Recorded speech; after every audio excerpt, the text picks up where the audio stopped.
오늘 다룰 내용은 원래 제가 올해 내기로 계획했었다가 미뤄진 인공지능의 에티카 책의 핵심 내용, 즉 종지라고 볼 수 있는 부분입니다.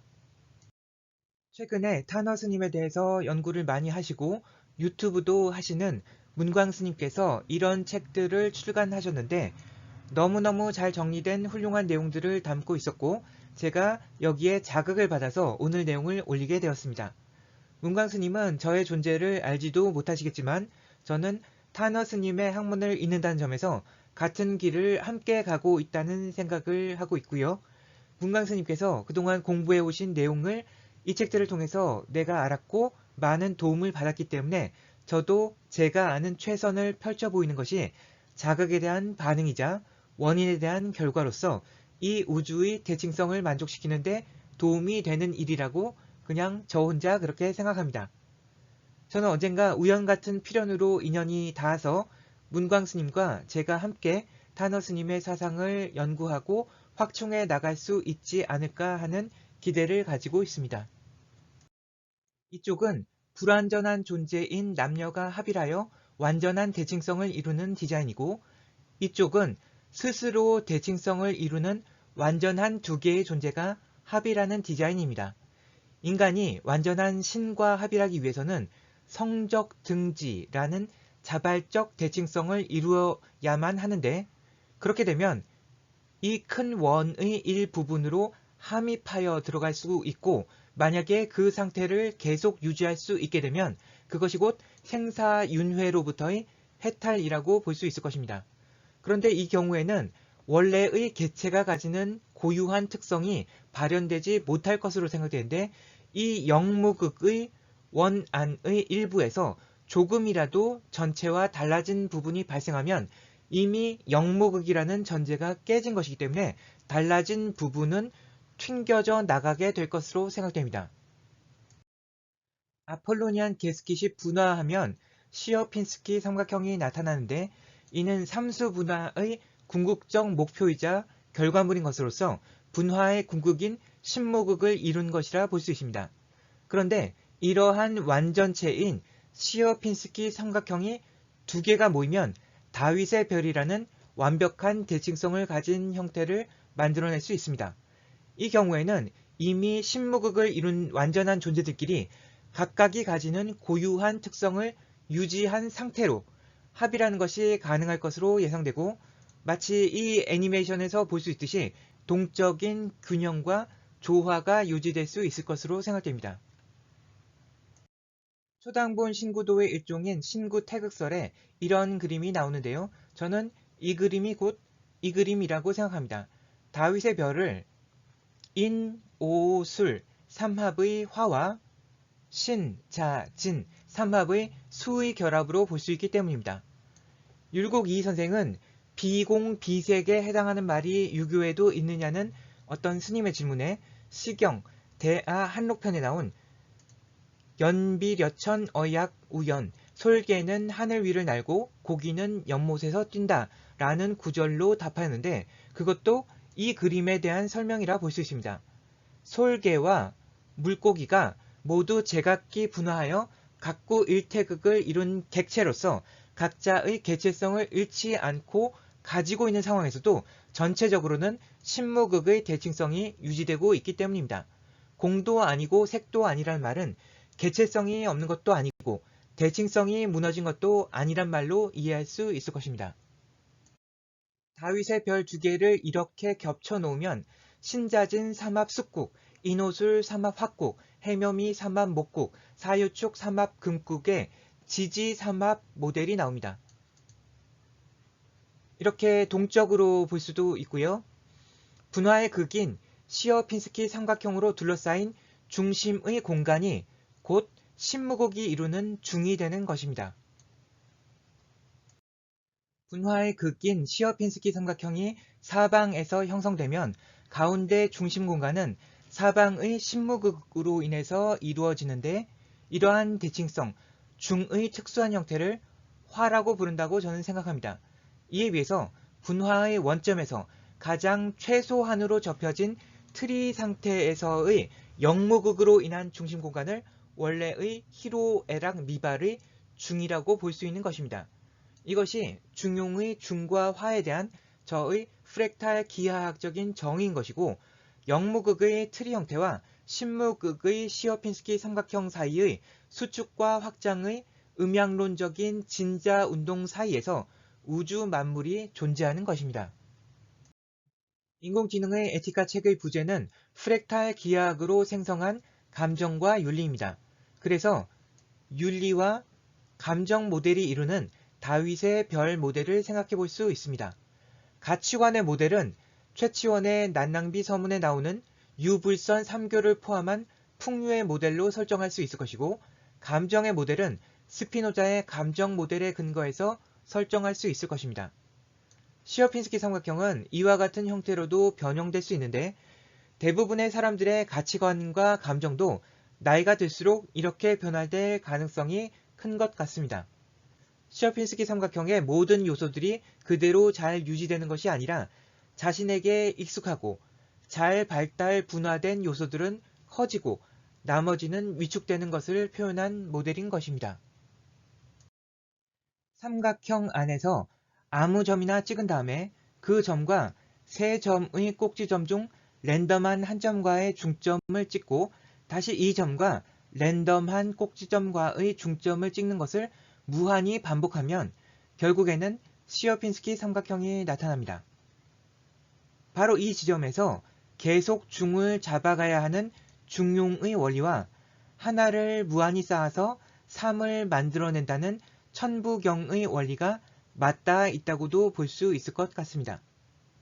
시어핀스키 삼각형을 가치관 또는 감정의 분화 모델로 삼을 수 있는 이유는 이와 같이 여러 가지 다른 방면으로 접근을 해 나가더라도 삼수 분화의 궁극에서는 결국 시어핀스키 삼각형으로 귀결되기 때문입니다. 처음 어떤 가치관이나 감정을 타고났더라도 나중에 살면서 삼수 분화의 극치를 이루면 결국 시어핀스키 삼각형의 형태로서 나타나게 될 것입니다.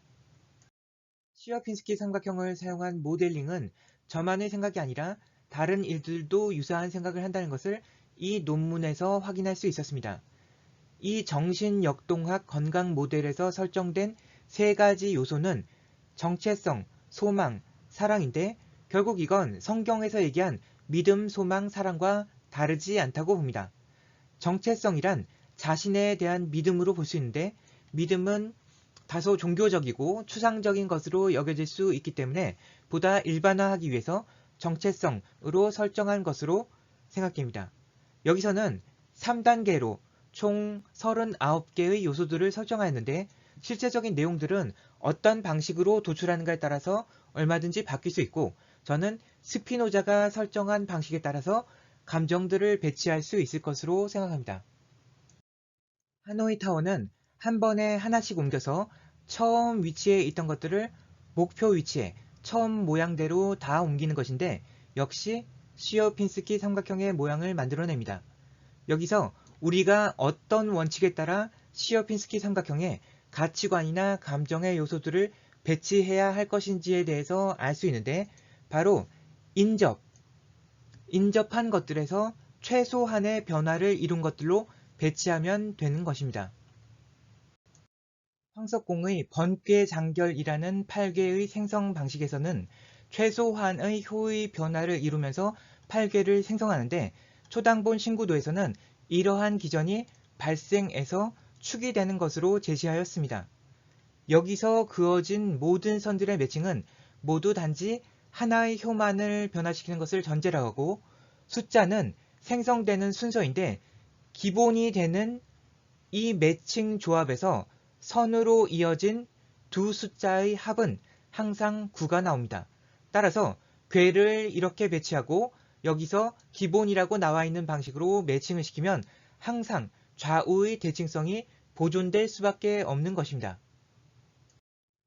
낙서의 숫자를 기준으로 한 문항 8개에서의 8개 생성 순서를 보면 이 두 부분에서 한 효가 아니라 세 효가 동시에 변하는 부분이 나오는 반면에 정역 8개에서의 생성 순서는 5진에서 7손으로 갈 때만 세 효가 동시에 변했고 나머지 부분들은 모두 한 개의 효만의 변화로 이루어짐을 알 수 있습니다.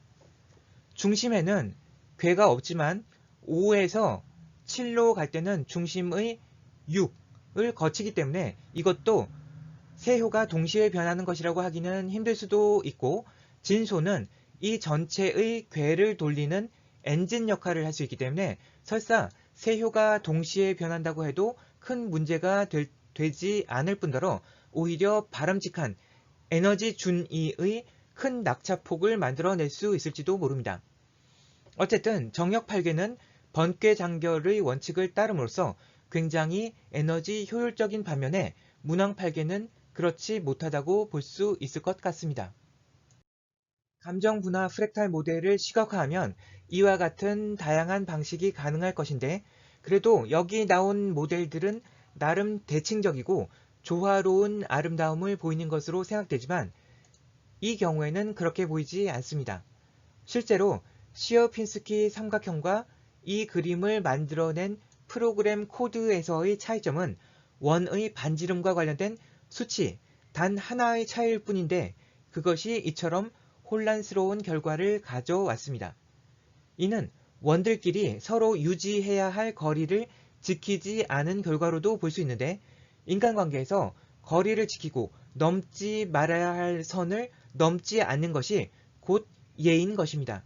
결국 시어핀스키 삼각형과 알데몬의 차이를 사회적 관계에서 본다면 예를 지킨 것과 예를 지키지 못한 것의 차이로서 음악에서는 이러한 그림이 조화로운 화음으로 나타난다면 이는 불협화음으로 나타날 것 같습니다.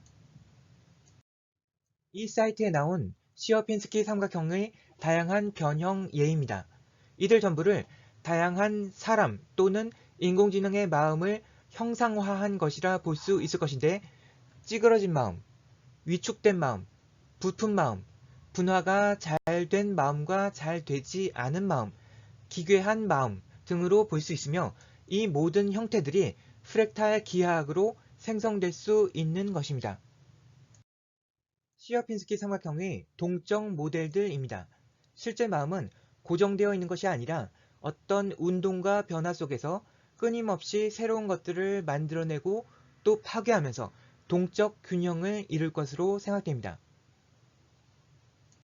제가 설정한 K개벽의 4대 텍스트는 이와 같은데, 분화의 최종 목표이자 결과물인 신무극에 대한 내용을 다루는 신화엄경 함론, 그리고 그에 대한 수리적 원리를 제시한 초당본 신구도, 기하학적으로 해석할 수 있는 윤리와 감정에 대한 모델을 제시한 스피노자의 에티카 등이 이에 포함된 이유를 오늘 내용을 통해서 이해하실 수 있으셨으리라 생각됩니다.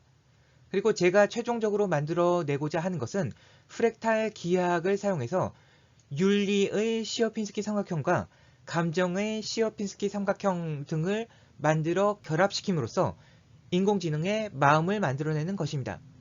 그것을 설정하기 위해서는 그냥 이론적으로 최선의 것으로 하는 것보다 파라미터 도출과 평가를 보다 객관화하기 위해서 사람들의 행동 데이터를 수집해서 적용하는 것이 보다 적절할 것으로 생각되며, 인공지능이 사람들에게서 얻은 파라미터대로 그들의 마음과 행동을 모방하여 반영하게 된다면 오히려 사람들이 인공지능을 거울 삼아 자신의 행동을 절제하고 보다 인간다움에 가까운 모습으로 돌아가는 계기가 될 수 있을 것이고, 저는 그것이 기계와 인간의 공진화를 이끌어낼 것으로 봅니다.